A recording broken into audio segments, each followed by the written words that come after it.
إن الحمد لله نحمده ونستعينه ونستغفره ونعوذ بالله من شرور أنفسنا ومن سيئات أعمالنا من يهده الله فلا مضل له ومن يضلل فلا هادي له وأشهد أن لا إله إلا الله وحده لا شريك له وأشهد أن محمدا عبده ورسوله يا أيها الذين آمنوا اتقوا الله حق تقاته ولا تموتن إلا وأنتم مسلمون يا أيها الناس اتقوا ربكم الذي خلقكم من نفس واحدة وخلق منها زوجها وبث منهما رجالا كثيرا ونساء واتقوا الله الذي تساءلون به والأرحام إن الله كان عليكم رقيبا يا أيها الذين آمنوا اتقوا الله وقولوا قولا سديدا يصلح لكم أعمالكم ويغفر لكم ذنوبكم ومن يطع الله ورسوله فقد فاز فوزا عظيما وإن خير الكلام كلام الله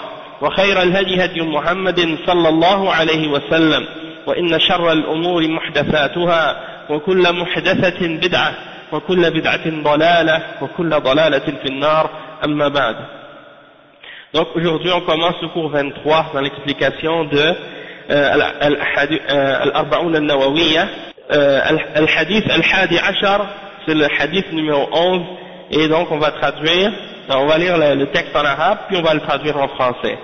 عن أبي محمد الحسن بن علي ابن أبي طالب سبط رسول الله صلى الله عليه وسلم وريحانته رضي الله عنهما قال حفظت من رسول الله صلى الله عليه وسلم دع ما يريبك إلى ما لا يريبك رواه الترمذي والنسائي وقال الترمذي حديث حسن صحيح.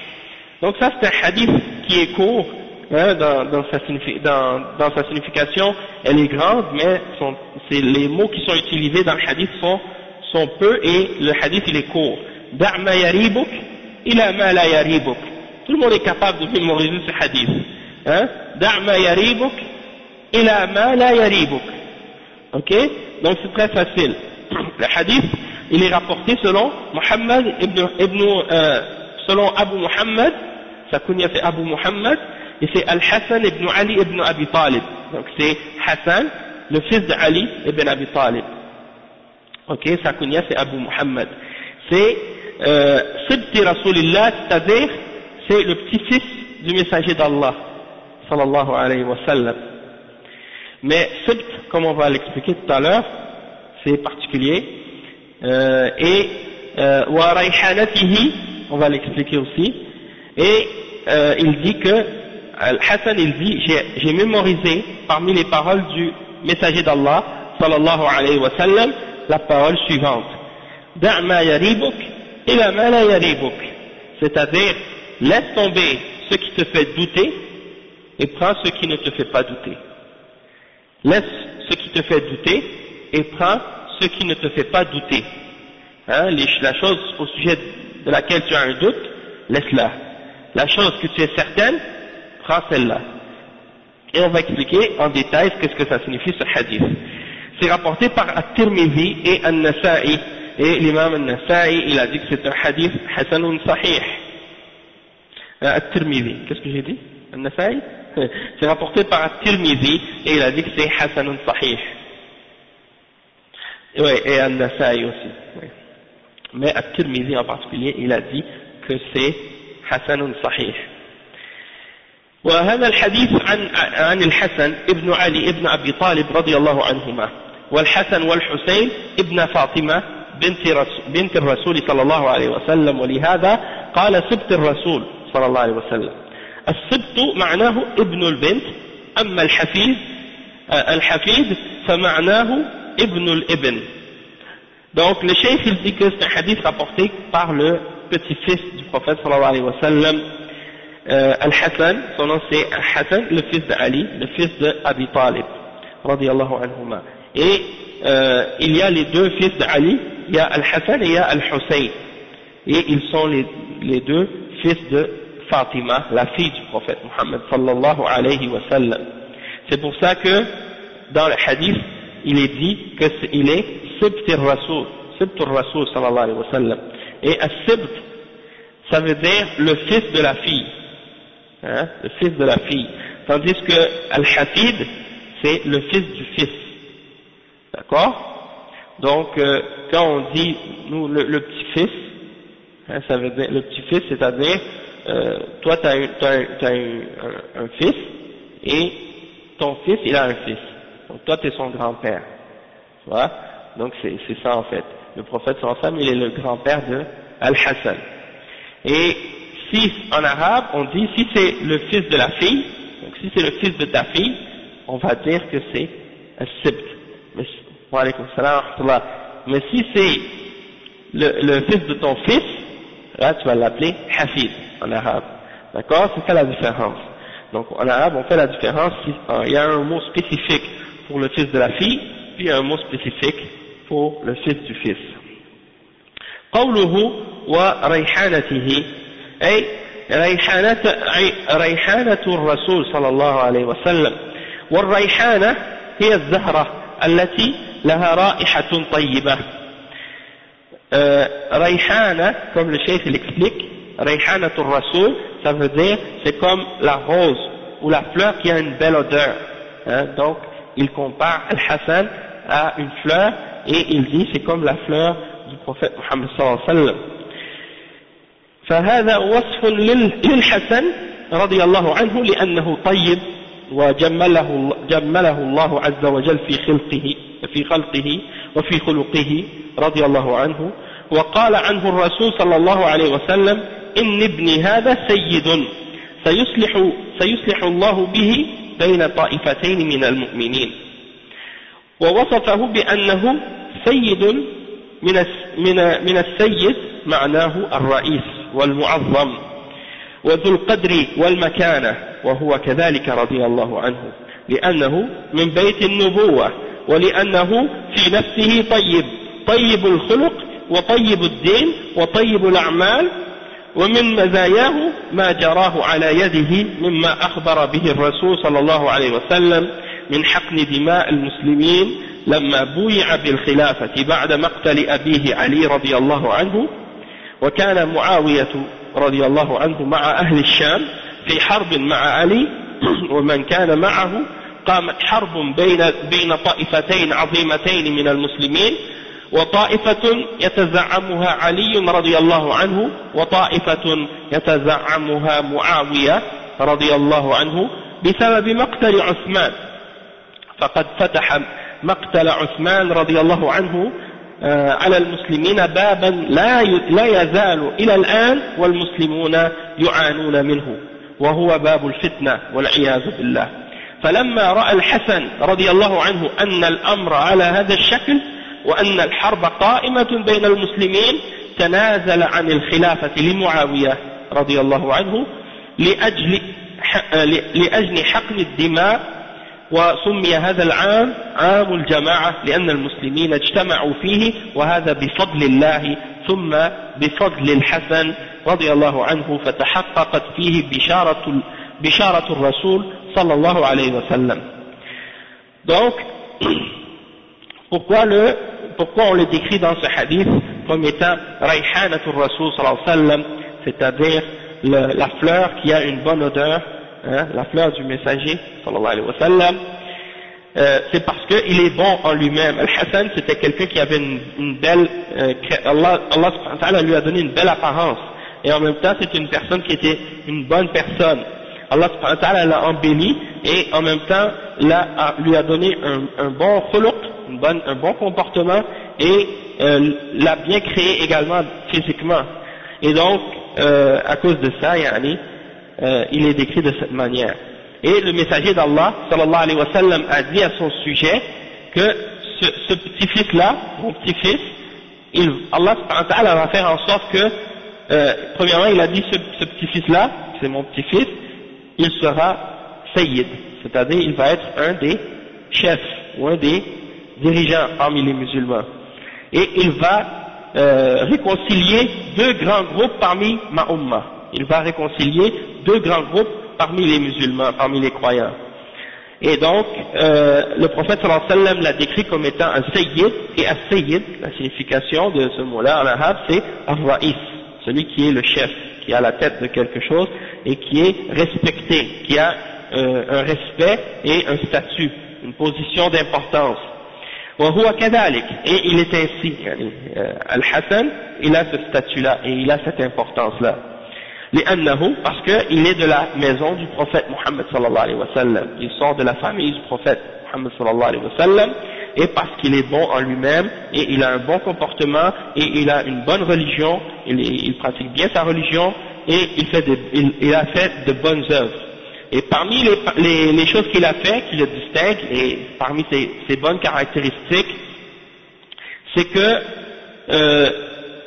il a fait en sorte, comme le prophète sallallahu alayhi wa sallam l'avait annoncé, il a dit que ce petit-fils à moi, il va réconcilier deux grands groupes parmi la Ummah. Eh bien, Allah subhanahu wa ta'ala a fait que cette chose-là s'accomplisse réellement, et c'est pour cette raison-là que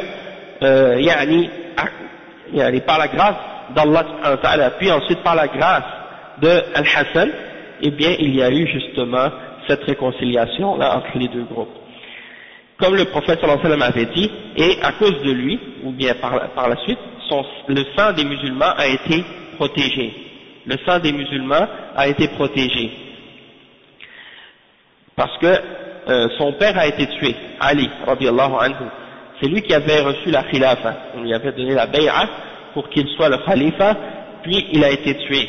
Donc, après, on a donné la bay'a à Al-Hassan. On a donné la bay'a, l'allégeance à son fils Al-Hassan. Et à cette époque, à l'époque de Ali, radiyallahu anhu, il y avait une grande bataille entre deux groupes des musulmans. Ceux qui étaient avec Ali, radiyallahu anhu, et ceux qui étaient avec Muawiyah dans la région de la Syrie. Okay? Et les deux grands groupes se combattaient l'un l'autre. Donc il y avait une guerre. Et cette guerre, la cause de cette guerre, ou qu'est-ce qui était à l'origine de cette guerre, c'était à cause de la mort de Uthman, radiyallahu anhu. Puisque Uthman, radiyallahu anhu, avait été assassiné par un groupe des Khawarij.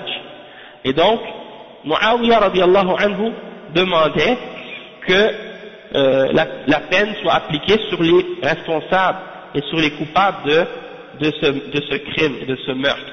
Hein?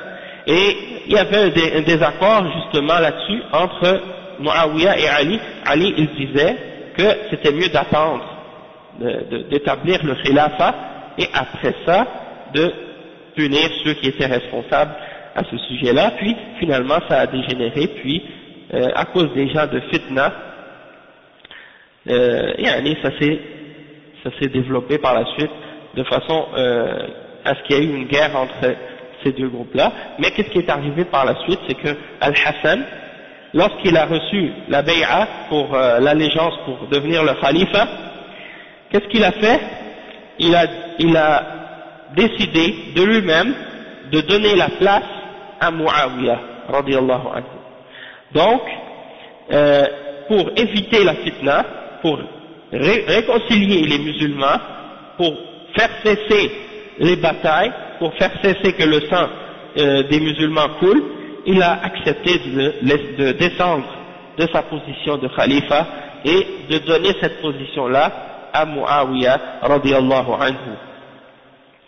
Donc le Cheikh Al-Fawzan, il mentionne justement à cause il dit que qu'est-ce qui avait allumé cette fitna entre les musulmans, c'était le meurtre de Uthman. C'est ça qui avait ouvert la porte de la fitna, et cette porte, à partir du moment qu'elle a été ouverte à cette époque-là, eh bien on en souffre encore les conséquences jusqu'à aujourd'hui de cette fitna. Du fait qu'il y a jusqu'à aujourd'hui des problèmes, il y a toujours des problèmes par rapport aux gens qui se révoltent contre leurs dirigeants.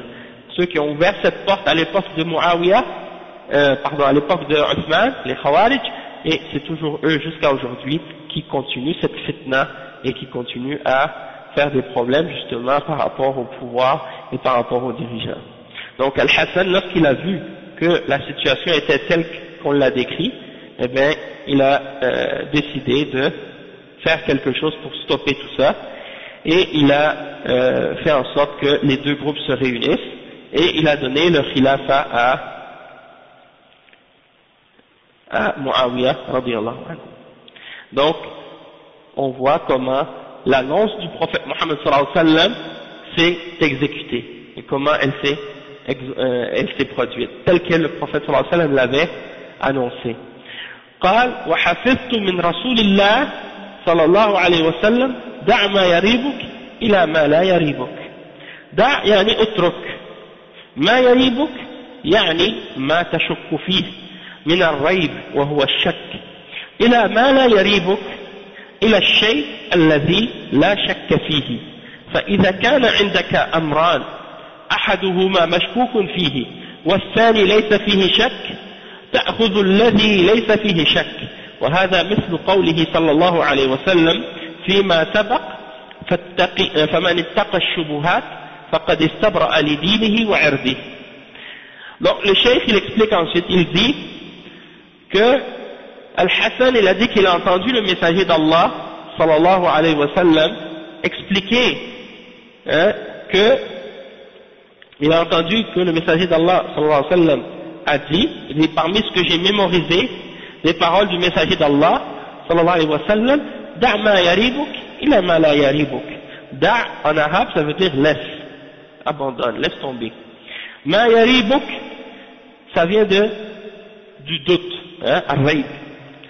Ma yaribuk ça vient de ar-rayb, c'est-à-dire shak, en arabe le doute. Donc laisse ce qui te fait douter, abandonne ce qui te fait douter. Qu'est-ce que tu doutes à son sujet, la chose au sujet de laquelle tu doutes, ila ma la yaribuk ila shay alladhi la shakka fi, et va vers la chose au sujet de laquelle tu n'as pas de doute. Donc si tu as le choix entre deux choses, il y en a une de ces deux choses là, il y en a une des deux, tu as des doutes à son sujet. Est-ce que c'est halal ou est-ce que c'est haram? Est-ce que c'est pur? Est-ce que c'est impur? Est-ce que c'est bon? Est-ce que c'est mauvais? T'es pas certain. Tandis que l'autre, t'es certain que c'est halal. Alors, prends celle que t'es certain. Prends la chose au sujet de laquelle tu es certain. Laisse tomber celle au sujet de laquelle tu doutes. Même si à la fin tu découvres par la suite que c'était bon, c'est pas grave. Au moins, tu as évité de tomber dans le doute. Et le cheikh il dit, ça c'est comme qu'est-ce qu'on avait lu dans le hadith précédent, dans le hadith de فَمَنِ اتَّقَى الشُّبُهَاتِ فَقَدْ الْحَلَالُ بَيِّنٌ وَالْحَرَامُ بَيِّنٌ. Quand on a expliqué ce hadith-là dans les hadiths précédents, on a expliqué que qu'est-ce qui est halal c'est clair, qu'est-ce qui est haram c'est clair, et entre les deux, il y a une zone qui est grise, une zone qui est douteuse, ou bien qui est ambiguë, que peu de gens connaissent. Et donc, cette zone-là justement, c'est le doute. Donc, le prophète sallallahu alayhi wa sallam, il nous dit dans ce hadith-là, que si tu as un doute, laisse tomber, mets de côté la chose au sujet de laquelle tu as un doute. Et le prophète sallallahu alayhi wa sallam avait dit justement dans l'autre hadith précédent, al-halal bayyin wa al-haram bayyin, il a dit فَمَنِ اتَّقَى الشُّبُهَاتِ فَقَدْ اسْتَبْرَأَ لِدِينِهِ وَعِرْضِهِ. Et le prophète sallallahu alayhi wa sallam a dit, celui qui évite les doutes, évite les ambiguïtés, évite les choses qui ne sont pas claires pour lui, alors il aura préservé, en faisant ça, il aura préservé sa religion et son honneur, parce qu'il s'est éloigné de ce qu'il faisait douter. فقوله دع ما يريبك أي اترك ما تشك فيه إلى ما لا يريبك إلى الشيء الذي ليس فيه شك لأجل أن ترتاح نفسك وتبعد عن الريب، فإنك إذا أخذت بالمشكوك فيه لا تزال نفسك في قلق وفي حيرة، وإذا أخذت بغير المشكوك فيه اطمأنت نفسك وارتاح ضميرك. Le cheikh dit, dans le prophète sallallahu alayhi wa sallam, il dit ensuite, da' ma yaribuk, yani laisse ce que tu doutes, laisse la chose au sujet de laquelle tu doutes, ila ma la yaribuk, vers la chose au sujet de laquelle tu n'as pas de doute. Comme ça tu vas être en paix en toi-même, tu t'éloignes du doute. Et si tu prends la chose au sujet de laquelle tu as un doute, tu vas commencer à voir en toi-même des doutes, des remords, des frustrations, toutes sortes de choses. Comme ça tu vas avoir des des remords dans le sens que tu vas dire, ah, peut-être que j'ai pris quelque chose qui n'était pas bon, peut-être que j'ai fait quelque chose haram, peut-être que c'était pas bon, peut-être que c'était pas correct, hein, donc tu as des doutes, après tu t'es troublé dans ta tête, hein, dans ton cœur. Tandis que si tu prends la chose au sujet de laquelle tu es certain, eh bien là tu t'es sauvé toi-même du doute, et donc tu es en paix, hein, tu vas être en paix dans ton âme et dans ton être. فإذا شككت في مال هل هو حرام أو حلال وهناك مال آخر تيقنت أنه حلال خذ اليقين واترك الشك. وكذلك إذا اشتبه عليك طعام بأنه حلال وطعام آخر ليس فيه شك أنه حلال تأكل من الحلال البين وتترك المشكوك فيه. Le cheikh il dit, supposons que tu as un doute au sujet d'une somme d'argent, hein? Tu sais pas est-ce qu'elle est halal ou haram, qu'est-ce que tu fais, hein? Alors que tu as une autre somme d'argent, tu es certain que c'est halal 100%, l'autre tu sais pas 50%, peut-être que c'est halal, peut-être que c'est haram. Le cheikh il dit, dans ce cas-là prends la certitude, prends la chose au sujet de laquelle tu es certain, ok? Prends la chose au sujet de laquelle tu es certain. Si tu as un doute au sujet d'une nourriture, tu ne sais pas est-ce qu'elle est halal ou haram, tandis que tu as une autre nourriture, tu es 100% certain qu'elle est halal, laisse tomber celle que tu as un doute, prends celle que tu es certain qu'elle est halal, hein? Tu éloignes le doute. Et ça c'est une règle dans la charia, dans tout, hein? Même dans la religion, dans l'application des règles de l'islam. Par exemple, tu doutes, est-ce que j'ai fait le wudu, est-ce que j'ai pas fait le wudu? Lequel des deux tu as la certitude, hein? Est-ce que tu es certain que tu as fait le wudu, ou est-ce que tu es certain que tu l'as perdu, hein? Donc, par exemple, il y a des gens qui arrivent à l'heure de la prière, on fait l'iqama, là tu arrives pour faire le takbir, tu dis, subhanallah, je sais pas si j'ai le wudu. Hein? Là, regarde où est-ce qu'elle est ta certitude. Est-ce que je suis certain d'avoir fait le wudu, et le doute c'est que je l'ai perdu, ou est-ce que je suis certain de l'avoir perdu, et le doute c'est est-ce que j'ai fait le wudu? Donc, si ta certitude c'est que tu as fait le wudu, et que tu doutes sur ta pureté, que tu as perdu ta purification, alors dans ce cas-là, fais ta prière. Parce que tu gardes la certitude toujours, la chose sur laquelle tu es certain. Tu es certain que tu as fait le wudu, mais après tu dis peut-être que j'ai perdu, ou peut-être que je ne l'ai pas perdu, mais je ne me rappelle plus. Prends la chose que tu es certaine, c'est-à-dire que tu avais ton wudu. Hein? Et si c'est le contraire, supposons que tu es certain d'avoir perdu ton wudu à un moment donné, avant la prière, mais tu dis, je pense que j'ai fait mon wudu, mais je ne me rappelle plus est-ce que je l'ai fait ou non. Dans ce cas-là, va faire ton wudu, parce que ta certitude c'est que tu avais perdu ton wudu. D'accord? Ça c'est une autre règle. Donc, les ulama, à partir de ce hadith, ils ont extrait des règles pour appliquer dans toutes les règles de la charia, oui. Non.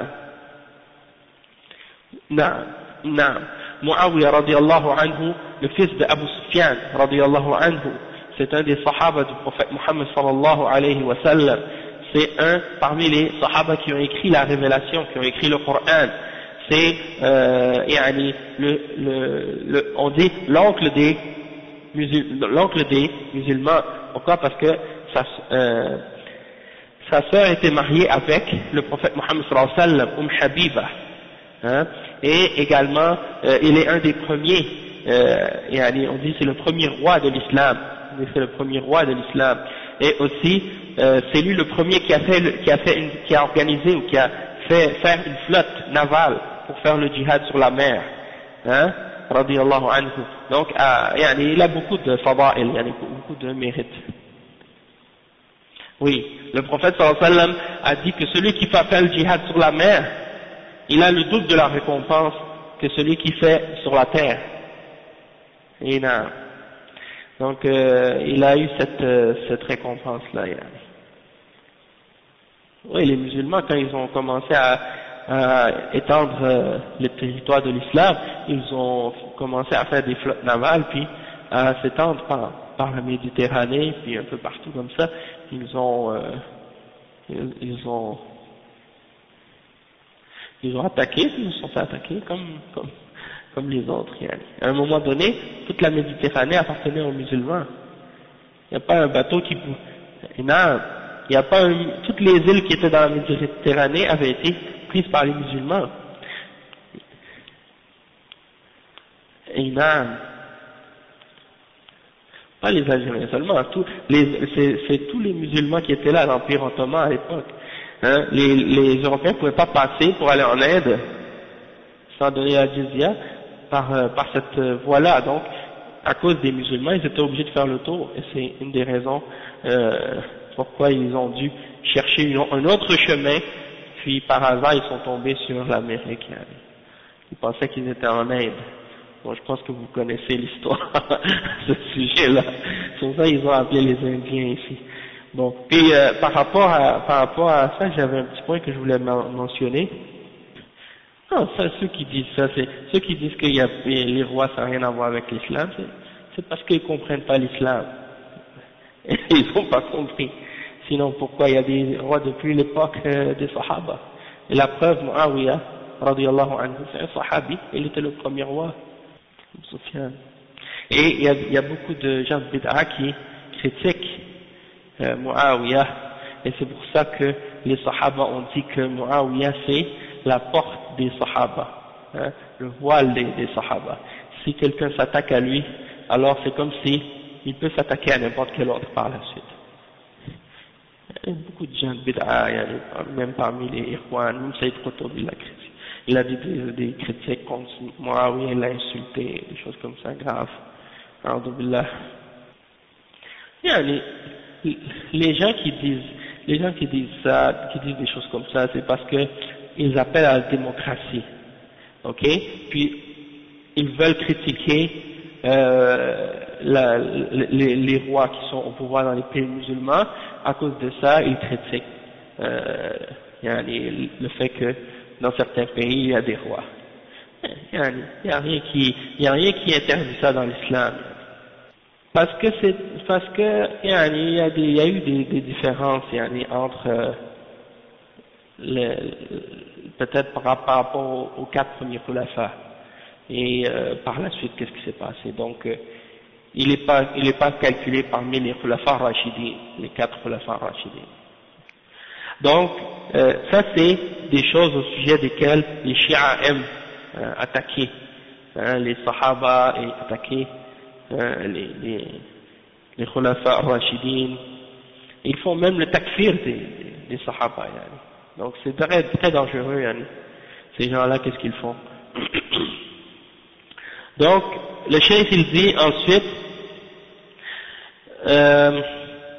وإذا اشتبهت عليك امرأة هل تحرم عليك برضاع أو لا تحرم اتركها وتزوج المرأة التي ليس فيها شك وهذه قاعدة عظيمة من قواعد الدين. Le cheikh il dit, si supposons que tu as un doute au sujet d'une femme, est-ce que c'est ta sœur de lait ou non? Parce que l'allaitement, il rend une femme haram pour toi si tu as été allaité par la même femme qu'elle, hein, même si c'était une femme que tu avais le droit à l'origine de l'épouser, mais si vous avez une femme en commun qui vous ont allaité, toi et elle, alors tu n'as plus le droit de l'épouser parce que ça devient ta sœur de lait, hein. Et dans ce cas-là, tu as le droit de la voir et elle a le droit de te voir, etc. Ça devient comme ta sœur, si c'est ta sœur de lait. Mais si le cheikh dit s'il y a un doute au sujet de justement Ar-Rida, est-ce que cette fille elle a été allaitée par la même femme que toi ou non, tu as un doute, et qu'il y a une autre fille au sujet de laquelle tu n'as pas de doute, épouse celle au sujet de laquelle tu n'as pas de doute.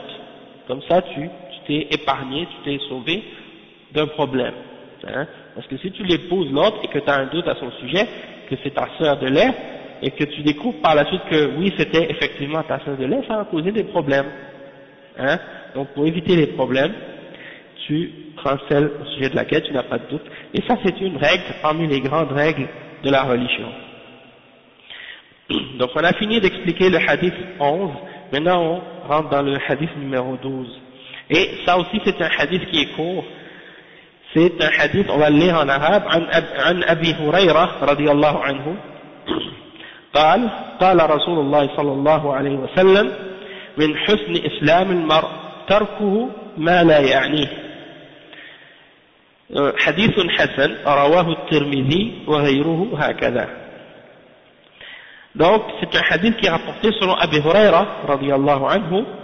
Il dit que le messager d'Allah, sallallahu alayhi wa sallam, a dit, parmi les choses qui font que l'islam d'une personne sera bon, il y a le fait qu'il laisse tomber ce qui ne le regarde pas. Il ne se préoccupe pas de ce qui ne le regarde pas, de ce qui n'est pas de ses affaires, en fait. Hein? Donc, tu laisses tomber ce qui n'est pas de tes affaires. Ça, c'est parmi les choses qui font que ton islam va être bon.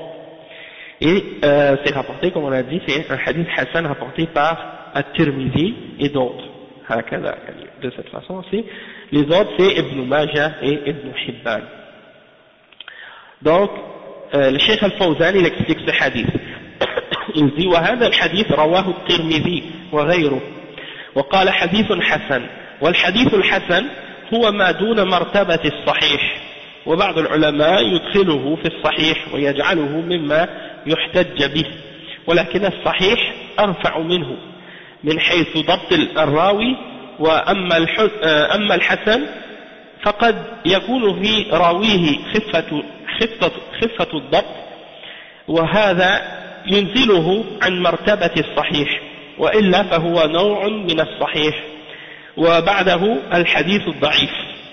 Donc le cheikh il commence par expliquer quelque chose qui a rapport avec le degré d'authenticité de ce hadith.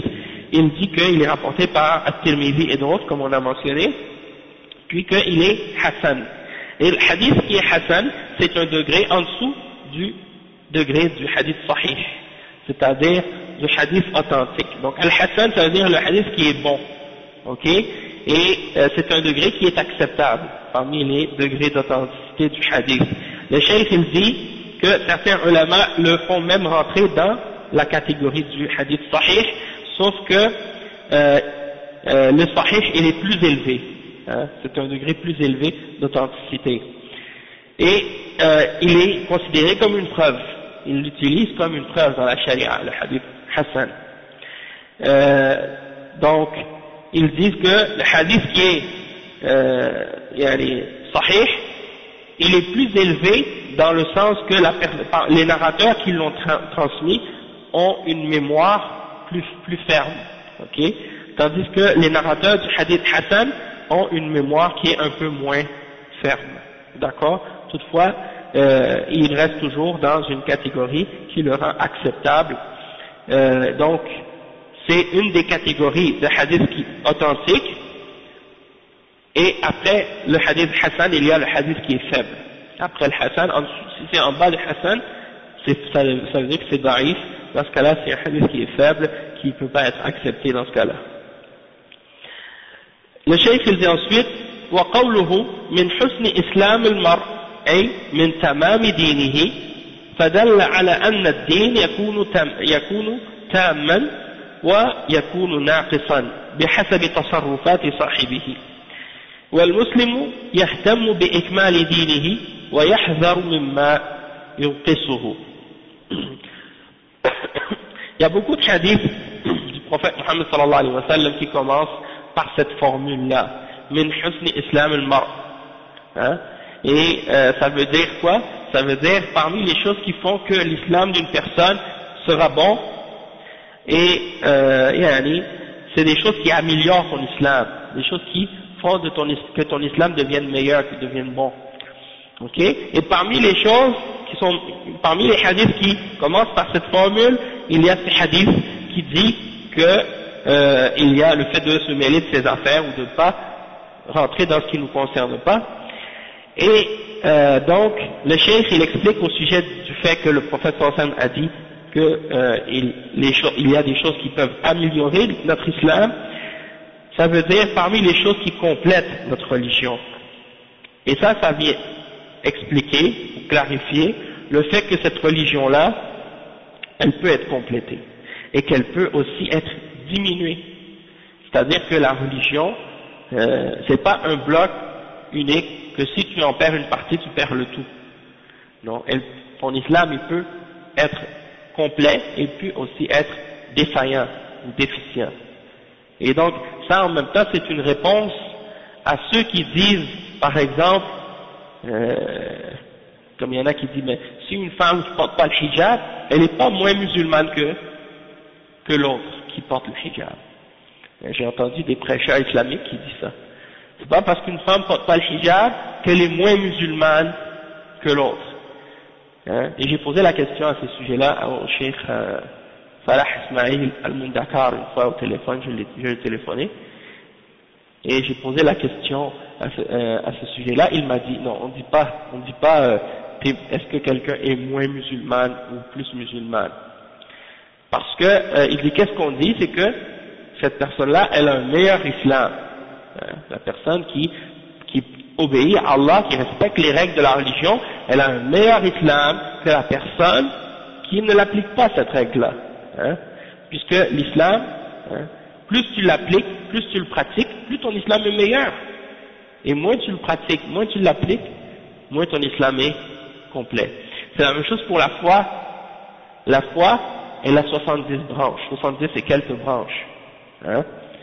La plus haute, c'est de dire la ilaha illallah, et la plus basse, c'est d'enlever quelque chose du chemin. Donc, plus tu as des branches de la foi, plus ta foi est complète, plus ta foi est forte. Et moins tu as des branches de la foi, bien, plus ta foi est faible. Donc la foi, comme le ulama il explique, elle augmente et elle diminue. Elle augmente par les obéissances et elle diminue par les péchés. Et donc, ton islam, plus tu appliques l'islam, plus ton islam est complet.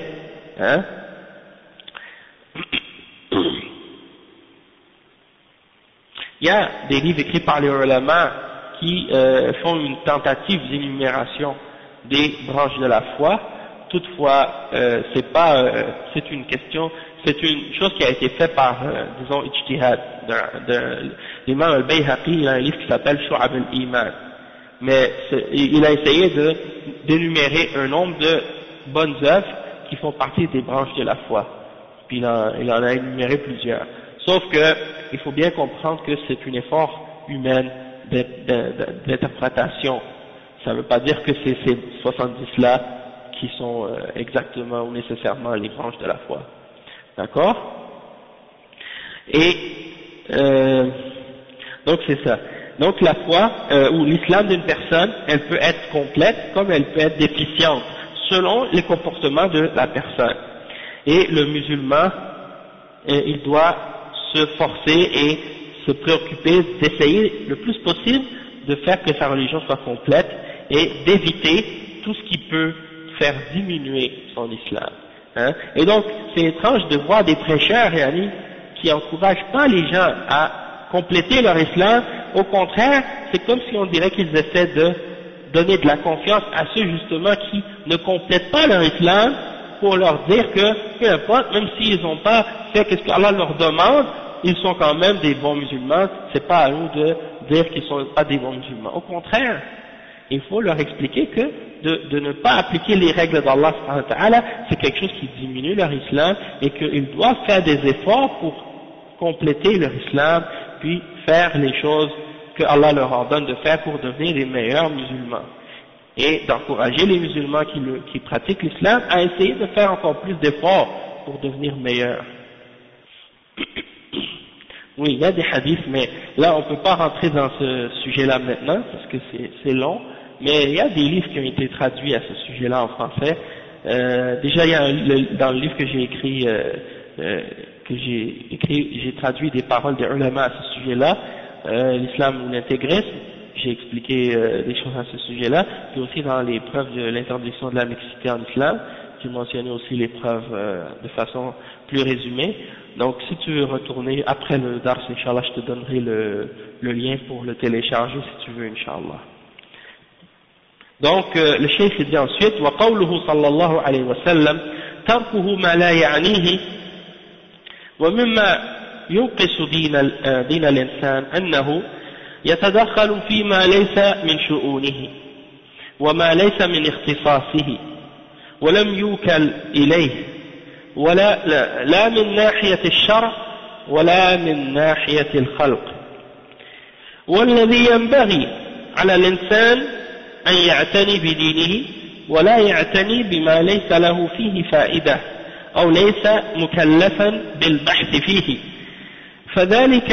فبذلك يستريح ويريح الناس أيضا فلو أن الناس سلكوا هذا المسلك العظيم لحصل الوئام والوثاق والمحبة ولكن يأتي بعض الفضوليين ويتدخل في أشياء ليست من اختصاصه وليس مكلفا بالبحث فيها فيسأل أسئلة كثيرة لا يحتاج إليها مثل البحث في الوقائع والحوادث التي وقعت وهو ليس مؤهلا أو ليس مكلفا إما أنه ليس مؤهلا لإدراك أحكامها ومقاصدها أو أنه مؤهل ولكنه غير مكلف بهذا الشيء وكان ذلك الشيء خاصا بأهل الحل والعقد. Le cheikh il explique, il dit تركه ما لا يعنيه, c'est-à-dire que cet individu-là, ce musulman, s'il veut compléter sa religion, s'il veut la rendre bonne, son islam, qu'il l'abandonne, qu'il laisse tomber ce qui ne lui concerne pas. Et le cheikh Al-Fawzan il explique que parmi les choses qui font que la religion d'une personne diminue ou devient déficiente, c'est le fait qu'il rentre dans des affaires qui ne font pas partie de son domaine ou de sa spécialité, hein, ou bien que ça ne fait pas partie des choses qui lui ont été chargées, il n'a pas été chargé de s'occuper de ces choses-là, ni par la religion, ni par les créatures, ni par disons les responsables. Donc c'est obligatoire dans ce cas-là pour quelqu'un de s'occuper de qu'est-ce qui lui regarde dans sa religion et de se préoccuper des choses dans lesquelles il y a un bienfait pour lui, dans les choses qui sont bénéfiques pour lui, et de laisser tomber les choses qui ne le regardent pas et les choses dans lesquelles il n'y a pas de bienfait pour lui, ou les choses qu'on ne lui a pas demandé, on ne l'a pas chargé de s'en préoccuper.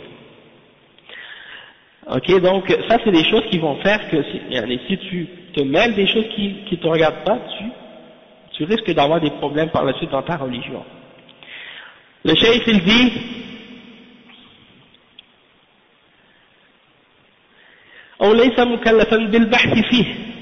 on t'a pas chargé de faire des recherches au sujet de certaines choses, puis toi tu veux t'en mêler absolument. Donc, lorsque tu te mêles de ces choses-là, eh bien tu te fatigues. Tandis que si tu décides de ne pas t'en mêler, tu vas être en paix toi-même, tu vas te reposer, et tu vas reposer les autres. Et si les gens d'aujourd'hui, le cheikh dit, si les gens d'aujourd'hui suivaient cette voie et ce chemin, hein, ce grand chemin, eh bien, ils auraient atteint, ils seraient arrivés au fait de se réunir et de se mettre ensemble et de s'aimer entre eux. Mais il y a des gens qui sont un peu curieux, hein, qui veulent rentrer dans des affaires qui ne les regardent pas et qui ne font pas partie de leur spécialité ou de leur domaine. Et on les a pas chargés de rentrer dans ces choses-là. Et puis ils commencent à poser beaucoup de questions, beaucoup de questions, et des choses qu'il n'a même pas besoin de savoir. Mais il veut poser des questions sur ces affaires-là, hein. Et il veut poser des questions sur certains événements, sur certaines choses, qu'est-ce qui s'est produit, qu'est-ce qui est arrivé, etc. Et il n'est pas apte à les comprendre, ou on ne l'a pas chargé de se mêler de ça. Donc le cheikh il dit il n'est pas apte dans le sens que il n'est pas apte à les comprendre ou à comprendre leur signification ou leurs objectifs. Pourquoi ça s'est produit et des choses de ce genre, et il n'est pas, ou bien peut-être qu'il est apte, mais il n'a pas été chargé par les responsables de cette chose-là en particulier. Donc il n'a pas à s'en mêler. Toi tu as été épargné de cette chose-là, pourquoi tu veux t'en mêler? Pour te compliquer la vie, pour te rendre la vie difficile. Je me souviens même quand j'étais étudiant à l'université islamique à Médine, et puis j'avais posé une question à mon prof d'arabe. Je lui ai posé une question sur quelque chose, un événement historique qui s'était produit. Il m'a répondu, ماذا تريد؟ يعني, pourquoi tu veux savoir ça? Il m'a dit, جهلك بهذا لا يضرك. Il m'a dit, le fait que tu ignores cette chose-là, ça ne va pas te faire du tort. Hein? Et c'est vrai en fait, parce que tu peux pratiquer parfaitement ta religion sans savoir ce petit détail historique insignifiant qui n'a rien à voir avec l'islam en direct. C'est-à-dire, c'est pas relié directement avec l'islam ou avec ta foi ou avec ta pratique de la religion au quotidien. Donc, des fois c'est ça, surtout que quand on est éduqué dans cette mentalité occidentale, dans cette société, on est habitué à se préoccuper de plein de petits détails insignifiants de la vie. Hein? Surtout tu sors le matin, tu rentres dans le métro, on te donne un petit journal là gratuit. Il y a plein d'histoires qui se passent dans le monde, des choses qui se racontent, des choses que les gens disent, qui n'ont rien à voir avec toi, ou avec ta religion, ou avec ta foi, ou avec quoi que ce soit de bénéfique pour toi dans ta vie de tous les jours. Sauf que le fait que c'est écrit là, tu commences à le lire et tu commences à réfléchir, à penser, à t'imaginer plein de choses. Et pire encore, qu'est-ce qui se passe, comme le cheikh va dire tout à l'heure, des choses qui se produisent, des événements qui se passent dans d'autres régions du monde, alors que toi tu es assis ici dans ta petite ville et tu fais ta petite vie, hein, tu peux rien faire, tu n'as aucun pouvoir, aucune autorité pour changer quoi que ce soit de ces événements-là et de ces situations-là, mais tu es là en train de lire ça, puis en train de chercher sur ces affaires-là, comme si tu pouvais changer réellement quelque chose. Hein? Et c'est ça ce qui amène beaucoup de gens à tomber dans des choses qui sont mauvaises pour eux par la suite, et à vouloir faire des actions, parce qu'ils disent il faut qu'on fasse quelque chose, on ne peut pas rester assis à rien faire, hein? Et donc ils pensent à faire quelque chose, n'importe quoi, que ce soit en accord avec la charia ou que ce soit contre la charia, c'est pas grave pour eux, qu'est-ce qui compte, c'est de faire quelque chose, peu importe la chose. Et c'est ça. Donc c'est ça les choses. Bon, si tu peux faire quelque chose, est-ce que tu peux faire quelque chose? Mais pas juste faire quelque chose. Hein? Moi je peux sortir dehors, lever le poing puis commencer à crier. Et est-ce que ça va changer quelque chose? Non.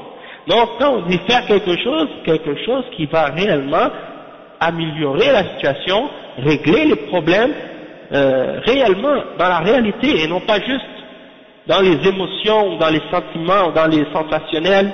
Non, dans la réalité, non. T'as pas d'impact, t'as pas de pouvoir, t'as pas d'autorité. Ceux qui ont vraiment le pouvoir et la capacité de changer quelque chose, c'est eux qui peuvent le faire. Et s'ils sont capables, eh bien dans ce cas-là c'est obligatoire pour eux. Et s'ils sont pas capables de changer les choses, eh bien ils sont excusés. Hein? C'est aussi simple que ça. Mais aujourd'hui, on aime se mêler des affaires qui ne nous regardent pas. Et on pense que c'est quelque chose qui nous incombe. Alors que non, la réalité c'est pas ça. Et le cheikh il dit, parce que dans l'islam il y a des choses qui sont des responsabilités des responsables et des responsabilités des dirigeants des pays musulmans. C'est eux qui ont cette tâche-là. C'est pas la responsabilité de chaque individu musulman dans la société de faire appliquer ces règles-là. Mais il y en a qui ne comprennent pas ça, et qui ne savent pas que chacun il a son rôle, et chacun il a sa responsabilité. Il y en a qui veulent prendre les responsabilités des autres, alors que Allah subhanahu wa ta'ala leur en a épargné. C'est une lourde charge, c'est une lourde responsabilité d'être à la place du dirigeant, d'être à la place de celui qui a la responsabilité. Pourquoi Allah t'en a épargné, il t'a épargné de cette fitna, pourquoi toi tu veux essayer de t'en mêler? Pourquoi tu veux rentrer ton nez dans cette chose-là alors que ça te regarde même pas? Et Allah subhanahu wa ta'ala va pas te poser des questions à ce sujet-là, au jour de la résurrection. Hein? Et si tu as une nasiha à faire, tu donnes la nasiha et tu t'arrêtes. Le reste, s'il l'accepte ou s'il l'accepte pas, s'il le fait ou s'il le fait pas, c'est Allah qui va le juger. Lui, pas toi. Hein? Si les gens comprenaient l'islam comme le prophète sallallahu alayhi wa sallam nous l'explique, on aurait réglé beaucoup de nos problèmes. Et on se serait reposé, on aurait reposé les autres, comme le cheikh il le dit. ومن ذلك ما يدور بين الشباب وبين كثير من الناس في المجالس بين من تناول أمور تحدث وتحتاج إلى نظر من قبل ولاة الأمور والعلماء وأهل الشأن، ثم يتدخل فيها ولا يحسنها وليس مكلفا بالدخول فيها، والدخول فيها يفضي إلى حدوث بلبلة وسوء فهم أو يشيع المحظور بين الناس، وكان المفروض أنه يستر، كما قال تعالى: وإذا جاءهم أمر من الأمن أو الخوف أذاعوا به أي نشروه ولو ردوه إلى الرسول، الرد إلى الرسول صلى الله عليه وسلم في حياته، الرد إليه شخصيا، أما بعد وفاته فإن الرد يكون إلى سنته، وهذا من شأن العلماء، هم الذين يحسنون الرد إلى سنة الرسول صلى الله عليه وسلم، وإلى أولي الأمر منهم من العلماء من الساسة والقادة وأصحاب السياسة الذين يمارسون هذه الأشياء ويصدرون فيها عن رأي، ويكون لتدخلهم فيها فائدة وحلول. أما الإنسان العادي الذي ليس مؤهلا ولا مكلفا فإن دخوله فيها يفسدها ويحدث التشكيك بين الناس في أقوال أهل العلم وأهل الرأي وأهل المشورة، وقد يخوض في أهل العلم وولاة الأمور ويدعي أنهم لا يحسنون وأنهم ويشيع ذلك بين الناس كما هو الواقع الآن، وهذا من نقص دين الإنسان. Donc le cheikh explique, il dit, il y a des exemples de ça dans ce qui se passe entre les jeunes aujourd'hui et entre beaucoup de monde dans les assemblées, dans les endroits où les gens s'assoient, dans les cafés, dans les lieux publics où les gens s'assoient pour discuter. Ils aiment parler de tout ce qui se passe, des événements, des situations, des problèmes. Ils commencent à parler pendant des heures, alors qu'ils pouvaient profiter de leur temps pour faire des choses bénéfiques, des choses qui pouvaient augmenter leur connaissance, leur compréhension de l'islam et des choses de ce genre. Au lieu de ça, non. Ils passent des heures et des heures à discuter, à parler. Al-qil wal-qal. Parler. Donc, ils parlent de qu'est-ce qui se passe. Et ils discutent et ils parlent au sujet des choses qui demandent beaucoup de réflexion, beaucoup de méditation, beaucoup de compréhension, de la part des dirigeants, de la part des savants, de la part des hommes de science et de ilm, des gens qui ont de l'expérience et de l'expertise dans ces domaines-là. C'est eux qui sont aptes à rentrer dans ces affaires-là et qui savent comment régler ces problèmes-là.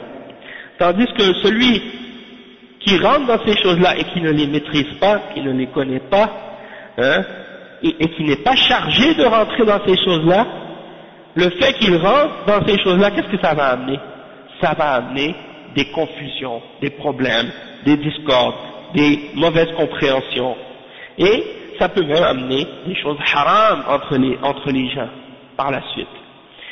Et donc, qu'est-ce qui aurait plutôt dû être fait, c'est qu'on cache ces choses-là et qu'on ne les diffuse pas et qu'on ne le dise pas à tout le monde, que tout le monde ne soit pas informé de ces choses-là, de préserver, de garder ces choses-là pour que les gens en parlent pas justement, pour qu'ils prennent leur temps à des choses plus importantes, plus bénéfiques pour eux, plus productives, plus fructueuses.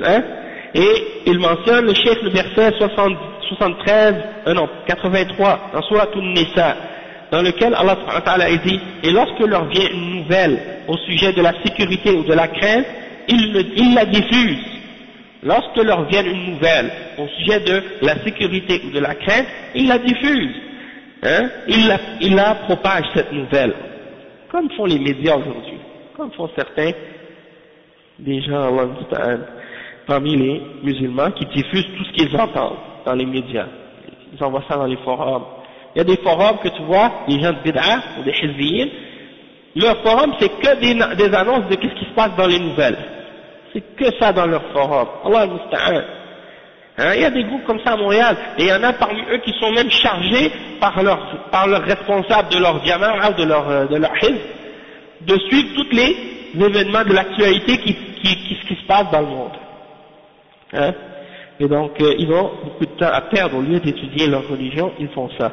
Et qu'est-ce qu'il dit Allah subhanahu wa ta'ala à la suite de ce verset? وَلَوْ رَدُّوهُ إِلَى الرَّسُولِ. Et si seulement il l'avait plutôt ramené au messager, c'est-à-dire au moment où le messager sallallahu alayhi wa sallam était en vie, on lui ramenait ces informations-là personnellement. On lui expliquait qu'est-ce qui se passe, pour qu'il nous réponde, mais après sa mort, sallallahu alayhi wa sallam, on ramène ces choses-là à sa sunna. Et c'est-à-dire aux ulama, aux savants de l'islam qui connaissent la sunna et qui savent comment ramener les événements et comment juger ces événements-là selon les règles de l'islam, selon la sunna. Ok, et وَإِلَى أُولِي الْأَمْرِ مِنْهُمْ. Et si seulement il avait ramené à ceux d'entre eux qui détiennent le commandement, c'est-à-dire les ulama, les dirigeants, les politiciens, les responsables, ceux qui sont à la tête, hein, les gens qui connaissent la politique. Hein. Aujourd'hui, il y a des gens qui parlent des choses qui se passent dans le monde, ils connaissent rien à la politique internationale, ils connaissent rien à la politique intérieure, ils connaissent rien du tout. Ils n'ont jamais étudié ces domaines-là. C'est des gens qui discutent dans les cafés, dans la rue, dans les mosquées, ils s'assoient pour parler de ça seulement. Hein. Et ils pensent qu'ils vont régler quelque chose en faisant cette discussion-là. Hein. Le cheikh, il dit, c'est ceux-là, les ulama, les dirigeants, les responsables, c'est eux qui vont prendre le devant et qui vont émettre les opinions, hein, et le fait qu'ils rentrent dans ces sujets-là et qu'ils en parlent et qu'ils analysent ces questions-là, ça va amener quelque chose de bénéfique, ça va amener des solutions, parce que ce sont des gens qui ont l'autorité nécessaire et aussi qui ont la compréhension et les moyens pour justement réfléchir sur ces questions-là. C'est des gens spécialisés dans ces domaines-là. C'est pas ici, comme par exemple dans cette société, on a des émissions à la radio, même à la télé parfois, où on laisse appeler des gens, faire des commentaires. Et les gens appellent, disent tout ce qui leur passe par la tête. Ah ouais, moi je suis pas d'accord avec ça, moi je suis d'accord avec ça, moi je suis pas d'accord avec ça. Et maintenant, dans les pays arabes, ils ont fait ça aussi. Dans les pays musulmans, ils ont imité ça. Et donc ils ont même dans les chaînes satellites, ils ont des émissions en arabe, les gens appellent. Bien entendu, il y a un filtrage, hein, ils vont essayer de filtrer pour essayer de pas laisser parler n'importe qui, mais quand même, des fois tu entends des gens qui parlent de choses qu'ils connaissent pas du tout. Des fois c'est des questions au sujet desquelles il y a des verdicts religieux très clairs, ils laissent des gens appeler pour donner leurs opinions personnelles au sujet de ces choses-là, alors que dans l'islam il y a un hukm clair à ce sujet-là. Hein. C'est des exemples, Yann. Ils vont parler des exemples comme est-ce que vous êtes d'accord, qu'est-ce que vous pensez de l'harcèlement sexuel au travail? Dans un pays musulman, ils vont poser des questions comme ça. Là, il y en a qui vont appeler, qui vont dire ouais, selon la loi, il y a des lois pour régler ça, etc., etc. Il faut qu'on établisse, il faut que les responsables fassent une nouvelle loi pour changer ça, parce que l'ancienne loi elle est pas bonne, ou des trucs comme ça. Alors que dans le Coran et dans la Sunna, la réponse à ça elle est déjà expliquée. Hein? Donc ça c'est des exemples. Non. Il y en a qui appliquent la charia. L'Arabie Saoudite là, c'est c'est le premier pays qui applique la charia. Oui, toute la charia. C'est pas bon. Premièrement, ta compréhension d'application de la charia elle est incorrecte. C'est-à-dire qu'il y a des gens parmi les musulmans aujourd'hui qui pensent que si on va appliquer la charia à 100%, ça veut dire qu'il ne faut pas qu'il y ait un péché, une goutte d'alcool ou un haram dans la société. S'il y a un péché, ça c'est plus un pays musulman.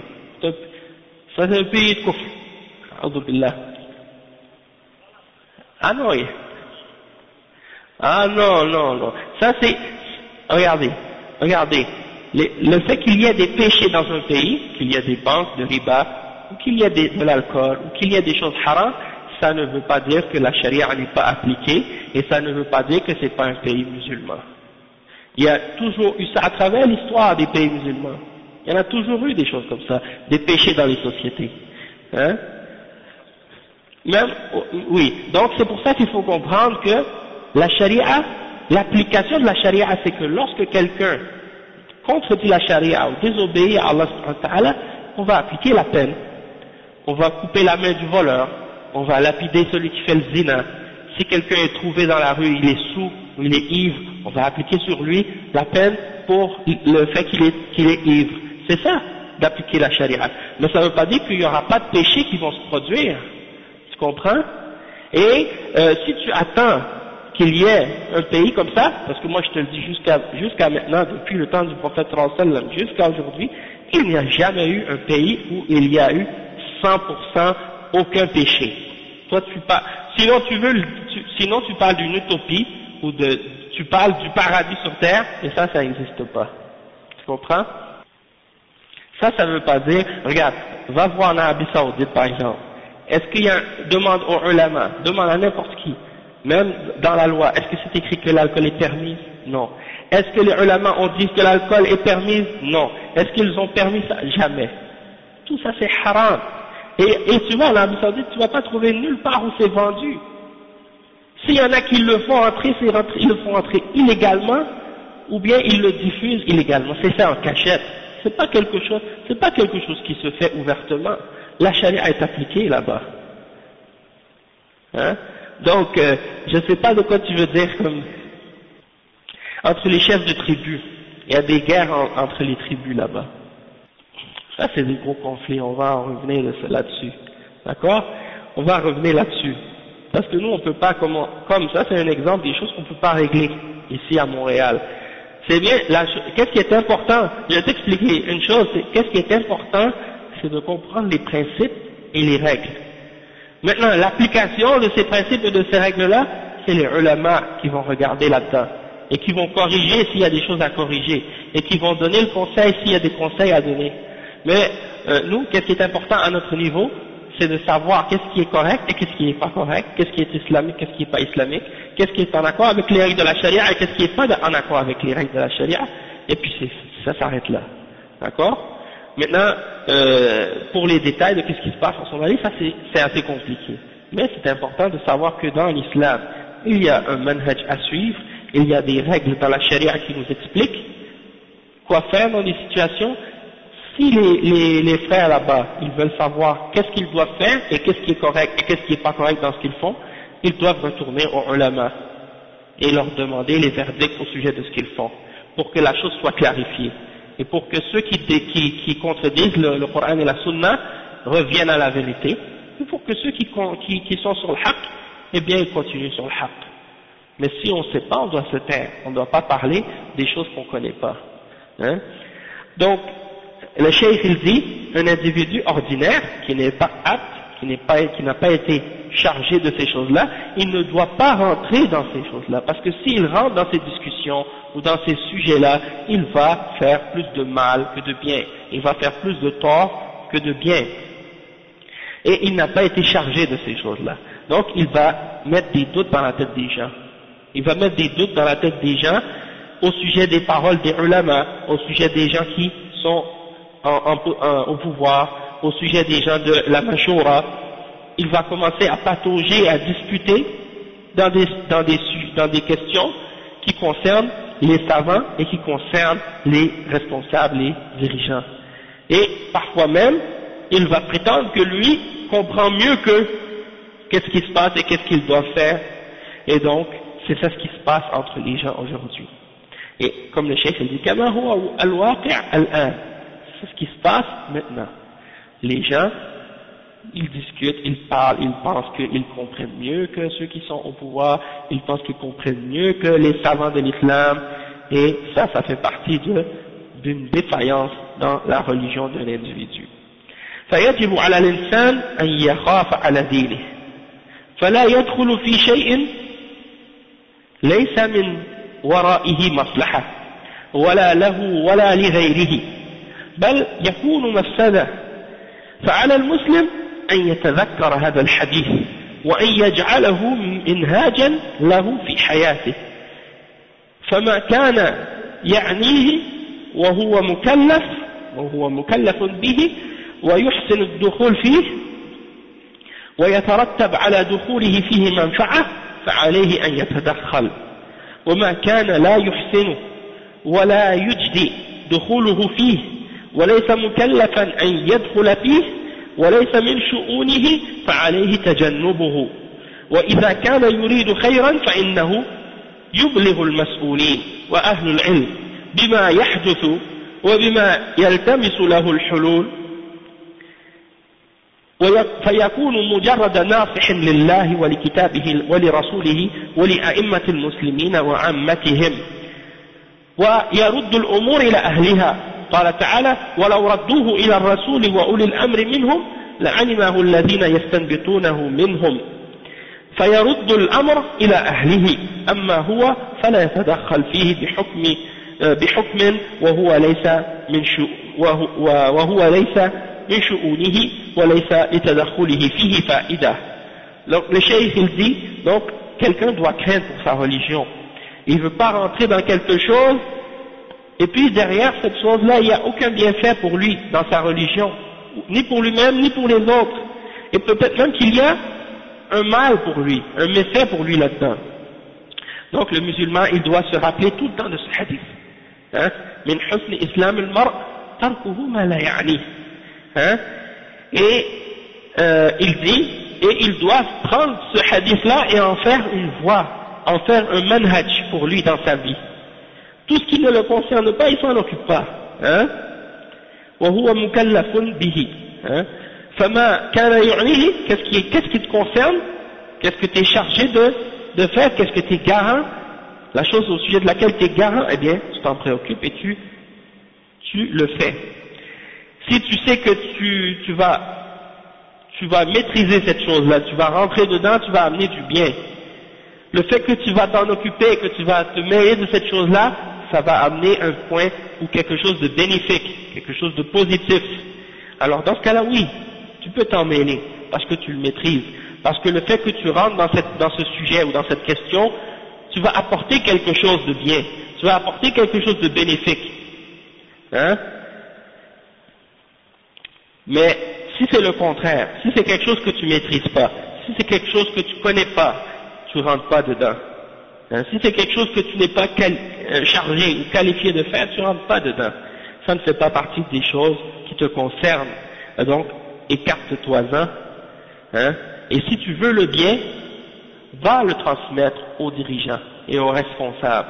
Va voir les responsables des musulmans et va leur dire qu'est-ce qui se passe. وأهل الحلول بما يحدث, tu vas leur dire qu'est-ce qui se passe, tu vas voir les gens responsables, tu vas leur dire qu'est-ce qui se passe, et dans ce cas-là tu vas être quelqu'un qui donne le bon conseil et la nasiha pour le livre d'Allah, pour Allah, pour le livre d'Allah, pour le messager d'Allah sallallahu alayhi wa sallam, pour les imams, les responsables des musulmans et pour les musulmans en général. Tu ramènes les choses à ceux à qui elles appartiennent, et les choses tu les ramènes à ceux à qui ça regarde, comme Allah il le dit dans le verset 83, et si seulement il avait ramené aux messagers et à ceux d'entre eux qui détiennent le commandement, ceux qui peuvent les comprendre et bien extraire les règles qui sont reliées à ces choses-là, eux ils le connaissent, ils savent quoi faire avec et ils savent comment traiter cette information-là. Alors tu ramènes ces choses-là à ces gens-là et toi tu t'en mêles pas, parce que ça ne te regarde pas. Et il n'y a pas de bienfait dans le fait de rentrer dedans. Est-ce que c'est l'heure du adhan? Ok, donc on va s'arrêter pour l'adhan, puis on va terminer le dernier paragraphe qui reste après le adhan, Inch'Allah. Donc le cheikh il dit ensuite هذا حديث عظيم ومنهج قويم لو صار عليه كل مسلم لحصل في ذلك الخير الكثير وانحلت المشاكل وتآلفت القلوب وتعاون المسلمون فيما بينهم. ولكن إذا صارت الأمور فوضى وكل يتدخل فيما لا يعنيه حصل في ذلك الفساد والشر واختلاف الرأي وعدم الثقة بأهل الحل والعقد والمسؤولين، ثم تنتشر الفوضى بين الناس، وهذا هو واقع كثير وهذا هو واقع كثير من الناس اليوم، تجدهم حتى في مسائل العلم الصعبة التي لا يحسن الدخول فيها إلا كبار العلماء والأئمة، تجد صغار الطلاب والمتعالمين يتدخلون فيها ويحلون ويحرمون ويفتون بغير علم وبغير بصيرة. فيجب أن يتخذ هذا الحديث منهجا ومسلكا لكل مسلم متعلما كان أو جاهلا. Donc le cheikh il dit que ça c'est une chose qui est très importante, qui est très grande, c'est une voie qui est très importante à suivre, très importante et très bonne à suivre. Si les musulmans la suivaient, il y aurait beaucoup de bien qui arriveraient aux musulmans aujourd'hui et la plupart de leurs problèmes seraient réglés et les cœurs seraient réunis et les musulmans pourraient coopérer les uns avec les autres. Mais comme on voit la situation actuelle, les choses deviennent comme un chaos total, c'est le désordre. Chacun veut se mêler de ce qui ne le regarde pas et il y a beaucoup de corruption et de mal et de désordre qui se produit à cause de ça. Ça amène de la divergence d'opinion, ça amène le manque de confiance en les dirigeants et en les responsables. Et ensuite ça fait que le désordre et le chaos se propagent entre les gens. Et c'est ça ce qui se passe aujourd'hui, c'est la réalité de beaucoup de monde aujourd'hui. Tu trouves que certains, même dans les questions de sciences très très difficiles et compliquées, que seuls les grands savants peuvent comprendre et connaître, tu vois des gens qui sont des petits étudiants de sciences, ou même des fois des gens soi-disant cultivés comme on dit aujourd'hui, qui ont lu quelques livres, ils pensent qu'ils peuvent rentrer dans ces sujets qui sont très difficiles et commencer à dire ça c'est halal, ça c'est haram. Alors qu'ils donnent des fatwas sans aucune science et sans aucune compréhension. Et donc c'est obligatoire pour nous de prendre ce hadith-là comme une voie et comme une méthodologie à suivre pour chaque musulman. Peu importe qu'il soit éduqué ou qu'il soit ignorant, il doit se référer à ce hadith-là pour comprendre son islam et sa religion. Donc on va s'arrêter ici pour aujourd'hui, Inch'Allah, et on continuera samedi prochain, bi'idhnillah, la suite avec le hadith suivant, Inch'Allah. Subhanakallahumma wa bihamdik, ashhadu an la ilaha illa ant, astaghfiruka wa atubu ilayh. بارك الله فيكم وجزاكم الله خيرا والسلام عليكم ورحمة الله وبركاته.